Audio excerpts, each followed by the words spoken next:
for taking the time out, my brothers and sisters out there, for tuning in to your brother Fat Boy Fish. What is good, family? What is good, family? Peace and blessings be upon you.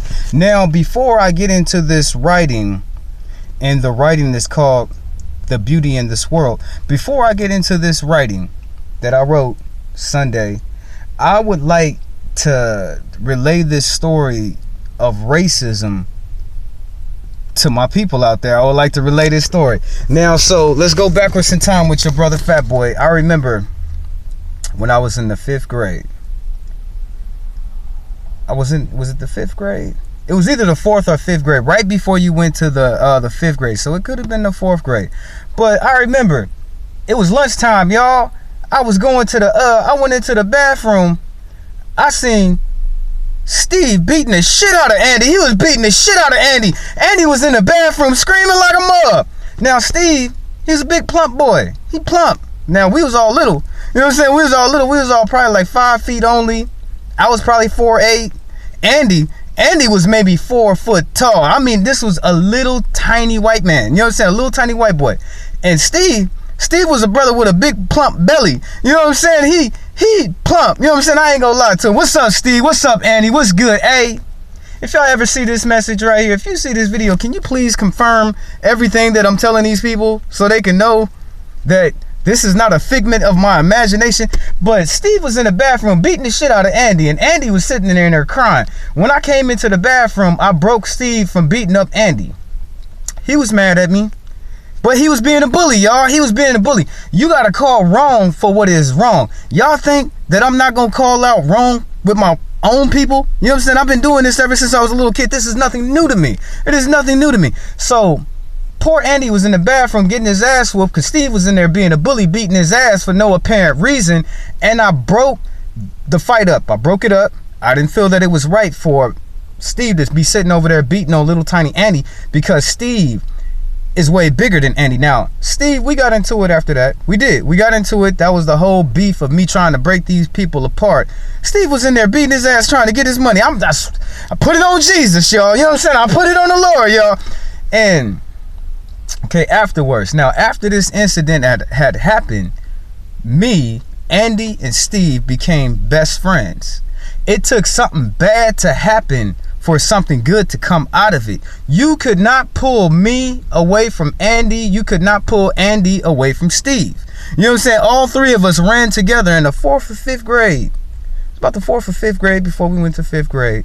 But it took something this bad to make these three people become friends. So now as I look at racism in this country, we can make a change and we can make it better. You see these 3 young people and what happened, and you see the good that came out of it.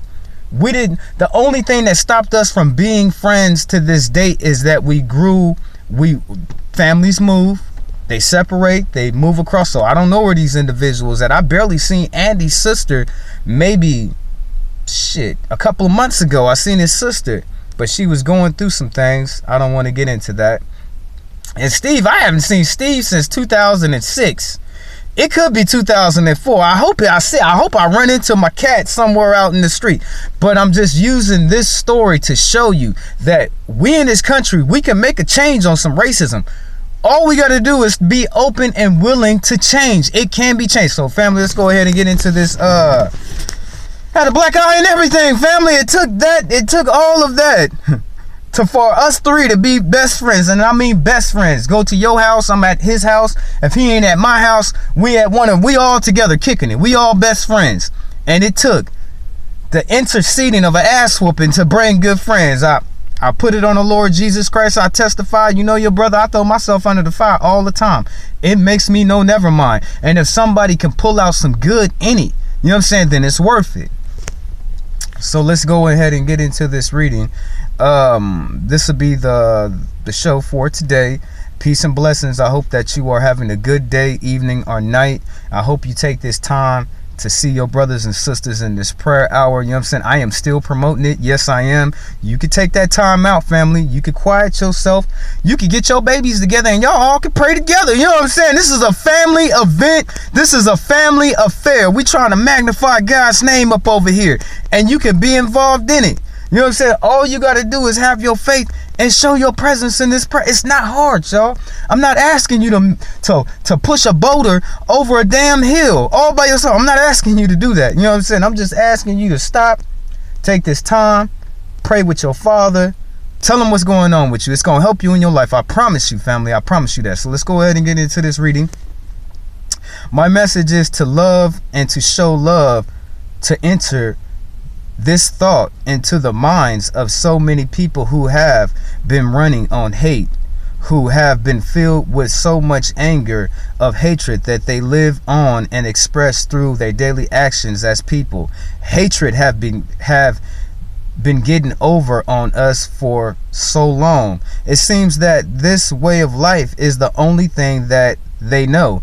It seems that people are so scared of being righteous because people who show love and give love are looked down on, and in the sight of men, it looks like a weakness among people of all races. So you can say that the evil in this world promotes the deeds of the wicked.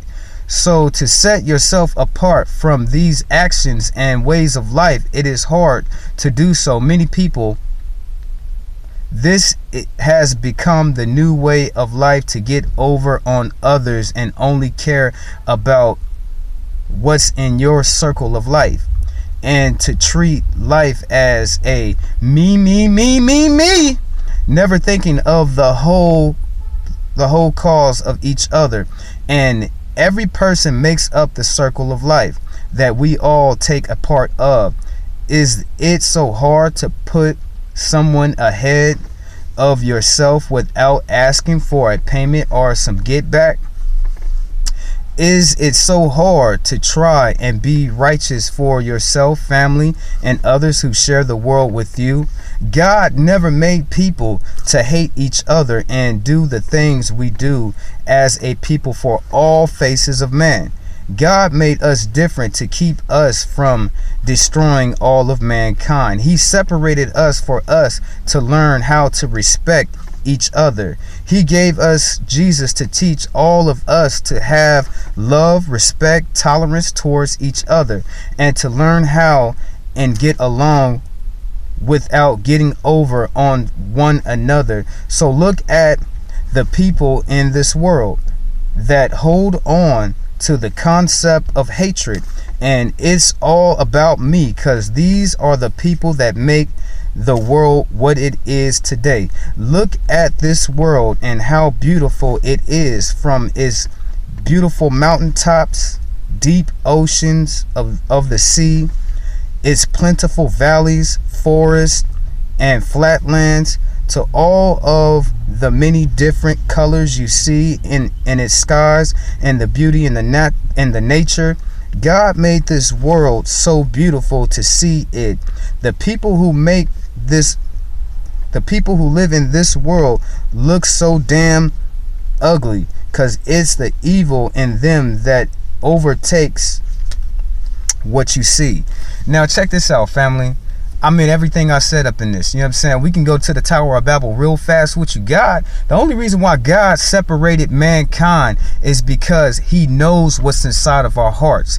And man, for some reason, wants to be on the level of God. So any imaginations that we could ever fathom of whatever we want, we can do. You know what I'm saying? That's why God separated us all. So I gotta recount what I said. Now, I said that I don't think God would allow time travel. I don't think God would have quantum pockets and let people have control of black matter. But if you read the story of Babel, I have to take that back, family. We as people, us together, we can do any single thing that we think.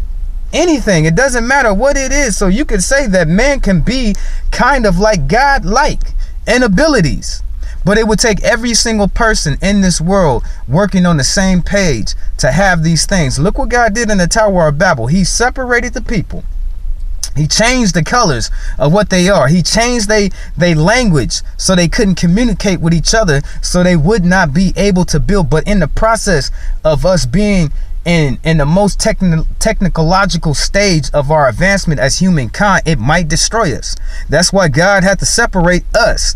In the process of him separating us, he wanted us to gain respect for one another. Now, he sent Jesus to us to teach us how to love one another. God has never meant for anyone to hate each other. Never. He never did that. You know what I'm saying? We and the wicked that's in people have this hatred. So when you look at this world, God made this world so beautiful. So enjoy what you see. You know what I'm saying? It's the people in this world that make it so damn ugly with they wicked. You know what I'm saying? God made, everything. If you just take out the time and just look at the beauty in nature, you know what I'm saying? Look at the sights that you see. Now, it's a beauty. He made this for us. But the evil that's in this world makes it so damn ugly, because with the evilness in people, all you can see is the wicked. So it makes this place ugly as hell to live in, because these wicked ass people we got to live with. Now, family, you know how your brother is. I'm cutting short on my time. I got some other things I got to do, but I hope you have a peaceful, blissful evening, night, morning, whenever you get this message. And if you could take anything